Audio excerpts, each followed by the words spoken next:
ബ്രില്യൻറ്റിൻ്റെ 2 മാസത്തെ crash course പ്രോഗ്രാമിൻ്റെ ഭാഗമായി കീമിൽ ഇപ്പോൾ ദാ 311 റാങ്ക് കരസ്ഥമാക്കി. പാലക്കാട് നിന്നും ആദിത്യനാണ് നമ്മുടെ കൂടെ ജോയിൻ ചെയ്യുന്നത്. എന്തൊക്കെയുണ്ടോ വിശേഷം?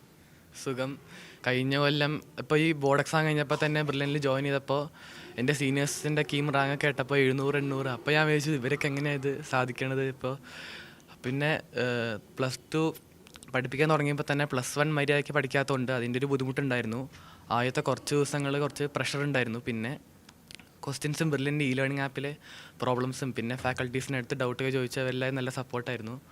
അപ്പോൾ അങ്ങനെ ആ ഫിയർ മാറി മാറി അവസാനമായപ്പോഴേക്കും പിന്നെ ഫുൾ ക്വസ്റ്റ്യൻസ് ചെയ്ത് പിന്നെ നല്ല കോൺഫിഡൻസ് ആയി. പിന്നെ കീം എക്സാം എങ്ങനെ ഉണ്ടാവുന്നുള്ള ടെൻഷൻ മാത്രമേ ഉണ്ടായുള്ളൂ. പിന്നെ 8-ാം തീയതി ആയിരുന്നു എൻ്റെ ഷിഫ്റ്റ്. അപ്പോൾ രാവിലെ പോയി, അപ്പോൾ നന്നായി എഴുതാൻ പറ്റി. അപ്പോൾ ക്വസ്റ്റ്യൻസൊക്കെ ചെയ്യാൻ പറ്റി. ഇപ്പോൾ ചെയ്യാൻ കിട്ടുന്നത് മനസ്സിലായപ്പോൾ തന്നെ എക്സാം ഓടുന്ന നല്ല കോൺഫിഡൻസ് വന്നു. അപ്പോൾ അങ്ങനെ നന്നായി ചെയ്യാൻ പറ്റി. അത്യാവശ്യം നന്നായി ചെയ്യാൻ പറ്റിയ കോൺഫിഡൻസ് ഉണ്ട്. പിന്നെ പെർസെൻറ്റേജിൽ വന്നപ്പോൾ 99.44 ഉണ്ടായിരുന്നു. അപ്പോൾ എല്ലാവരും പറഞ്ഞു 500-ന് താഴെ റാങ്ക് കിട്ടും. അപ്പോൾ ഒരു കോൺഫിഡൻസ് വന്നു. പിന്നെ 311 റാങ്ക് വന്നു. ഭയങ്കര സന്തോഷമുണ്ട്. ഇപ്പോൾ ഒരിക്കലും പ്രതീക്ഷിച്ചില്ല. കഴിഞ്ഞ കൊല്ലം എല്ലാവരും JEE മെയിൻസ് ആണെങ്കിലും ഇപ്പോൾ ആഷിഖ് സ്റ്റെന്നി ഇവരെല്ലാവരും വന്നപ്പോൾ എനിക്കിങ്ങനെ വരാൻ പറ്റില്ല എന്ന് വിചാരിച്ചു ഞാൻ. പിന്നെ ഇപ്പോൾ വരാൻ പറ്റില്ല. ഭയങ്കര സന്തോഷമുണ്ട്. അപ്പോൾ ആദ്യമായിട്ടല്ലേ ഒരു എൻട്രൻസ് കോച്ചിങ്ങിനൊക്കെ പോകുന്നത്, അതും ക്രാഷ് കോഴ്സാണ് ആദ്യമായിട്ട് ചെയ്യുന്നത്. അപ്പോൾ അങ്ങനെ ഒരു എൻട്രൻസ് ഫീൽഡിലേക്ക് ആദ്യം വന്നപ്പോഴത്തേക്ക് എന്ത് തോന്നി?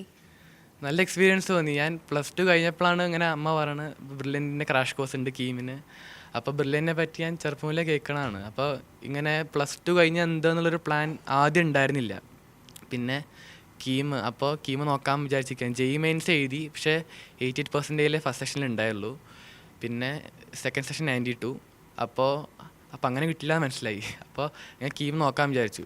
അപ്പോൾ ക്രാഷിൽ ചേർന്നു. ആദ്യം എന്താ ഉണ്ടാവുക എന്നൊരു കോൺഫിഡൻസിൻ്റെ കുറവുണ്ടായിരുന്നു.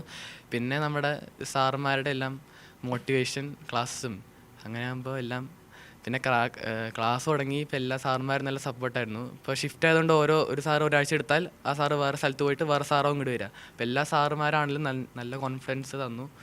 പിന്നെ അങ്ങനെ സംഭവിച്ചു. അവസാനം നല്ല റാങ്ക് കിട്ടി എല്ലാവർക്കും. എപ്പോഴെങ്കിലും ഡെസ്പായി പോകുമ്പോഴേ, ഇപ്പം ഡൗൺ ആയി പോകുന്ന എന്തെങ്കിലുമൊക്കെ കണ്ടീഷൻസ് ഉണ്ടാവുമല്ലോ, എക്സാമൊക്കെ ടഫ് ആകുമ്പോഴത്തേക്കും. അപ്പോൾ അതിനെ എങ്ങനെയൊന്ന് ഓവർകം ചെയ്തെടുത്തത്?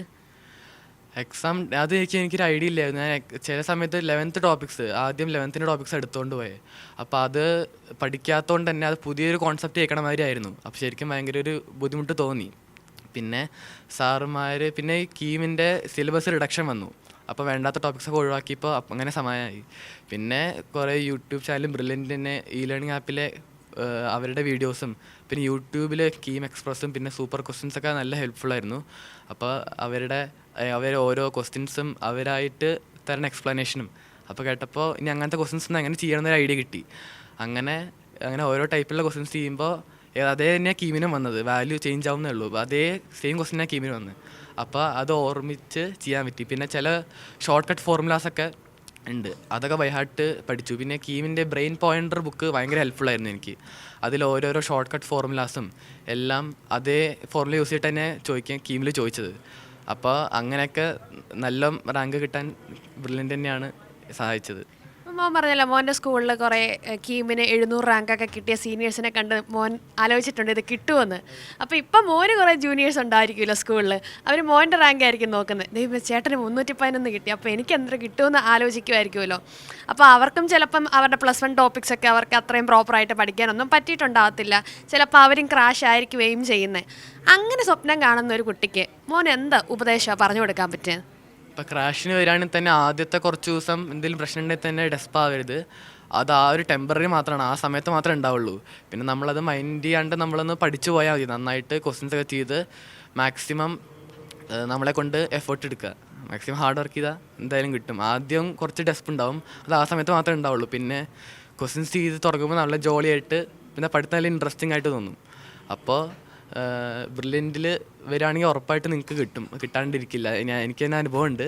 ഞാൻ ആദ്യം വരുമ്പോൾ തോന്നി ബ്രില്യൻ്റ് ആയതുകൊണ്ട് സമാനം, എന്നാലും എനിക്ക് കിട്ടുമോ കിട്ടില്ലോ എന്ന് നല്ല ഒരു കൺഫ്യൂഷൻ ഉണ്ടായിരുന്നു. അവസാനമായപ്പോഴേക്കും അതെല്ലാം മാറി. അവരുടെ ബുക്സ് തന്നെയാണ് എന്നെ ഹെൽപ്പ് ചെയ്തത്. അപ്പോൾ എന്തായാലും നിങ്ങൾക്ക് കിട്ടില്ല എന്നൊരു തോന്നൽ വേണ്ട, എന്തായാലും കിട്ടും. അപ്പോൾ ഡെസ്പാവണ്ട ആദ്യത്തെ കുറച്ച് ദിവസമേ മാത്രമേ ഉണ്ടാവുള്ളൂ. പിന്നെ നമുക്ക് അറിയുന്ന ടോപ്പിക്സ് വരുമ്പോൾ എന്തായാലും കിട്ടും. പിന്നെ സമയമുണ്ട്, നമുക്ക് പഠിച്ചെടുക്കാൻ സമയമുണ്ട്. അപ്പോൾ പിന്നെ അങ്ങനെ പഠിച്ചിട്ട് എന്തായാലും കിട്ടാണ്ടിരിക്കില്ല. അപ്പം ആദിത്യൻ്റെ ഈ വിജയത്തിൽ പങ്കുചേരാൻ ആദിത്യൻ്റെ അച്ഛനും കൂടെയുണ്ട്. അപ്പം പാലക്കാട് നിന്നാണ് വന്നിരിക്കുന്നത്. അപ്പം ഇത്രയും ദൂരം സഞ്ചരിച്ച് മോൻ്റെ ഒരു ഹാപ്പിനെസ്സിൽ പങ്കെടുക്കാൻ വന്നപ്പം അച്ഛൻ എന്താ തോന്നുന്നത്?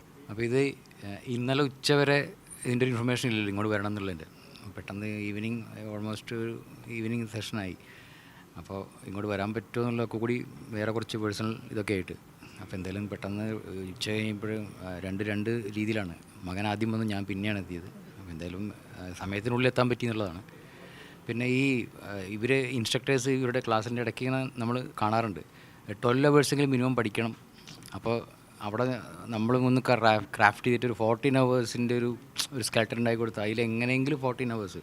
സോ അവരുടെ 12 അവേഴ്സിൻ്റെ മേലെ നമ്മൾ ചെയ്യുക എന്നുള്ളൊരിത് അവരത്രയും മീൻസ് പറയുന്നുണ്ടല്ലോ. അപ്പോൾ അങ്ങനെ അത് പരമാവധി ഒരു 9 out of 10 അത് മീറ്റ് ചെയ്തിട്ടുണ്ട്.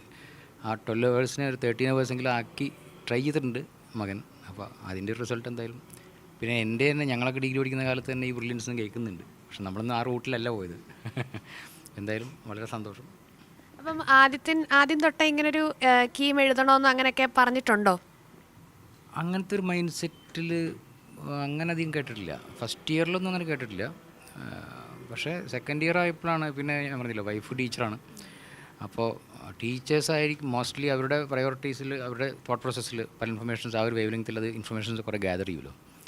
അപ്പോൾ ഞാൻ എന്താ വെച്ചാൽ ഇവൻ്റെ ആർട്ട് സൈഡും കാര്യങ്ങളൊക്കെയാണ് ഞാൻ കൂടുതൽ പ്രൊമോട്ട് ചെയ്യുന്നത്. പിയാനോ സർട്ടിഫൈഡൊക്കെയാണ്. അപ്പോൾ അങ്ങനത്തെ കാര്യങ്ങൾ പഠിത്തത്തിൻ്റെ സൈഡൊക്കെ അമ്മയാണ് കൂടുതൽ. പക്ഷേ ഈ ചില കാര്യങ്ങളിൽ ഇടയ്ക്ക് ഞാനിങ്ങനെ സൂപ്പർവൈസ് ചെയ്യും. ടൈം കൊടുക്കുന്ന ടൈം കിട്ടുന്ന ടൈം യൂട്ടിലൈസ് ചെയ്യുന്നുണ്ടോ അത്രയേ ഉള്ളൂ. ബാക്കി കൂടുതലൊക്കെ അമ്മയാണ് ഇൻ്റർഫിയർ ചെയ്യാറ്. അപ്പം മൊത്തത്തിൽ ഒരു സർവ്വകലാവല്ലഭനാണ്. സ്റ്റഡീസിലാണെങ്കിലും അതല്ല ആർട്ട് സൈഡാണെങ്കിലും സകല കലാവല്ലഭനാണ്. അപ്പം എങ്ങനെ ഇത് രണ്ടും കൂടെ എങ്ങനെ ബാലൻസ് ചെയ്ത് പോകുന്നത്?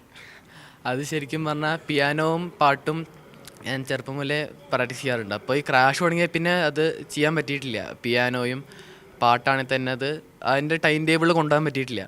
പക്ഷേ അത് എനിക്കിപ്പോൾ അങ്ങനെ തോന്നുന്നില്ല. അപ്പോൾ പിയാനോ പ്രാക്ടീസ് ചെയ്യാൻ പറ്റിയില്ലല്ലോ അങ്ങനെ തോന്നാറില്ല. കാരണം അല്ലെങ്കിൽ ഇത്രയും ചെയ്തുകൊണ്ടാണ് ഇങ്ങനെ കിട്ടിയത്. അപ്പോൾ ക്വസ്റ്റ്യൻസ് അവസാനമൊക്കെ ക്വസ്റ്റ്യൻസ് എത്ര ചെയ്താലും മടി വരാത്ത രീതിയിൽ അത്രയും ചെയ്തുകൊണ്ടിരിക്കുകയായിരുന്നു. ഈ ലേണിംഗ് ആപ്പിൽ ഫുൾ ക്വസ്റ്റ്യൻസ് ആണെങ്കിലും വീഡിയോസ് ആണെങ്കിലും അവരുടെ PDFs ആണെങ്കിലും എല്ലാം ചെയ്തു. അതുകൊണ്ടാണ് അപ്പോൾ ഇങ്ങനെ കുറേ വെറൈറ്റീസ് ഓഫ് ക്വസ്റ്റ്യൻസ് കിട്ടും. അപ്പോൾ ഏത് ക്വസ്റ്റ്യൻ കണ്ടാലും അത് നമുക്ക് ഫെമിലിയർ ആയിട്ടുള്ള പാറ്റേൺ ആണ്. അപ്പോൾ ഇങ്ങനെ റാങ്ക് കിട്ടിയതുകൊണ്ട് എനിക്കങ്ങനെ ഒന്നും തോന്നാറില്ല. ഇങ്ങനെ പിയാനോ പ്രാക്ടീസ് ചെയ്താൽ മതിയായിരുന്നു അങ്ങനെ തോന്നാറില്ല. ഇപ്പോൾ പിന്നെ കിട്ടിയപ്പോൾ നല്ല സമാധാനമായി. ഇപ്പോൾ റിലീഫുണ്ട്. അപ്പോൾ ഇനി ഭാവി പരിപാടികൾ എന്താണ്? ഞാൻ ഇലക്ട്രോണിക്സ് ആൻഡ് കമ്മ്യൂണിക്കേഷൻ എടുക്കാനാണ് പ്ലാൻ. അത് CET ട്രിവാൻഡ്രത്താണ് എടുക്കാനാണ് പ്ലാൻ. അപ്പോൾ അത് കിട്ടുന്നൊരു ഹോപ്പുണ്ട്. ഇനി അത് കഴിഞ്ഞിട്ട് എന്താണെന്നുള്ള പ്ലാൻ ഇപ്പോൾ തൽക്കാലം ഇല്ല. അത് കഴിഞ്ഞിട്ട് തീരുമാനിക്കാം. അപ്പോൾ എല്ലാ മേഖലയിലും നന്നായിട്ട് കഴിവ് തെളിയിക്കട്ടെ കേട്ടോ. അതിപ്പോൾ പാട്ടാണെങ്കിലും പിയാനോ ആണെങ്കിലും ഇനി എൻജിനീയറിങ്ങിലേക്ക് പോകുമ്പോഴാണെങ്കിലും നന്നായിട്ട് എല്ലാ മേഖലയിലും ഇതുപോലെ തന്നെ ഒന്നാമനായിട്ടും മികച്ച വിജയങ്ങളും എല്ലാം നേടാൻ സാധിക്കട്ടെ. അതിന് ദൈവം അനുഗ്രഹിക്കട്ടെ. Thank you. എൻട്രൻസ് സംബന്ധമായ വാർത്തകളും അപ്ഡേഷനുകളും ഏറ്റവും വേഗം ആധികാരികമായി അറിയാൻ ബ്രില്യൻ സ്റ്റഡി സെന്റർ പാല യൂട്യൂബ് ചാനൽ സബ്സ്ക്രൈബ് ചെയ്യുക, ബെൽ ഐക്കൺ അമർത്തുക. ഈ വീഡിയോ മറ്റു സുഹൃത്തുക്കളിലേക്കും മാക്സിമം ഷെയർ ചെയ്യുക.